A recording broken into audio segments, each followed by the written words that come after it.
Баршаңызға қайырлы күн, менің құрметті оқырмандарым. Мен сіздермен бүгін осындай айранмен жасалынатын өте керемет дәмді болып шығатын ірімшікті нанның рецептімен бөліскелі отырмын.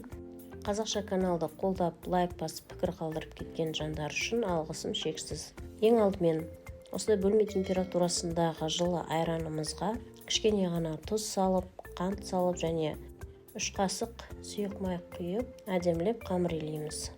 Рецептін описание бөліміне қазақша және орысша нұсқада жазып кетемін. Себебі кейбір оқырмандарым орысшада жазуымды өтініп жатыр. Осылайша қамырды шетінен ұнды қоса отырып, жайлап илегеннен кейін кішкене қопсытқыш саламыз. Бұл қамырды піскен кезде әдемілеп көтерілуі үшін қолданылады. Дәл осы нанды кейде сырные лепешки, я болмаса хачапури деп те айтып жатады. Екі нұсқада болады хачапуридің. Біріншісі осылай ортасына жай ғана ірімшік салып жасаса болады, шелпек тәріздес етіп. Екіншісінде екі шетіне ғана ірімшігін салып, ортасына піскеннен соң шик жұмыртқаны жарып қоюға болады. Ал енді менде мына жерде сметанковый сыр. Егер де қаласаңыздар, онда моцарелла ірімшігін алсаңыздар да болады. Кез келген ірімшік жарай береді ортасына. Моцарелла созылыңқы болып келеді. Ал мынау қаймақты ірімшігіміз моцарелла сияқты ұзаққа дейін созылмайды. Енді ірімшіктің ішінде егер де өзінің тұзы жеткілікті болса, онда тұз салмай қойсаңыздар да болады. Егер тұзы аз десеңіздер, онда кішкене ғана тұз салып жіберіп, және де бір жұмыртқа салып, басы бірігіп әдемі болып тұру үшін ірімшіктердің осылай домалақтап шарик жасап аламыз. Яғни жұмыртқаны осы ірімшіктің ортасын біріктіру үшін қолданамыз.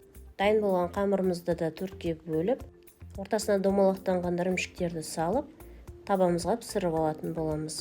Қамырды сәл ғана жайғаннан кейін тура осы видеодағыдай етіп түйіп аламыз дағыны. Сосын оқтаумен қайтадан үстінен екінші қайтара жайып шығамыз.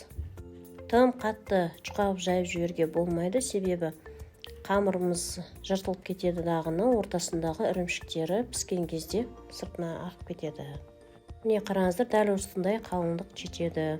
Шамамен 1,5 сантиметрде болса жетеді. Енді құрғақ табаға ешқандай май жақпаймыз, осылай екі бетін жаба отырып пісіріп аламыз. Піскеннен кейін барып сапалы сары майды бетіне жай ғана осылай жағып шығамыз.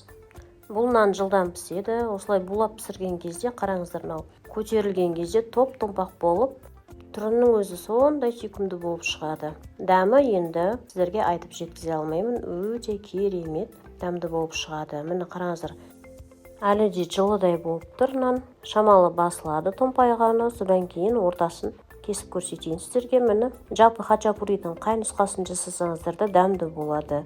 Ыстықтай жеген жақсы. Сіздер де жасап көріңіздер. Алған әсерлеріңізбен комментарий бөліміне бөлісе отырыңыздар. Келесі видеоларда көріскенше аман сау болыңыздар. Астарыңыз дәмді болсын. Жасап көремін деген кісілерге тек қана сәттілік тілеймін.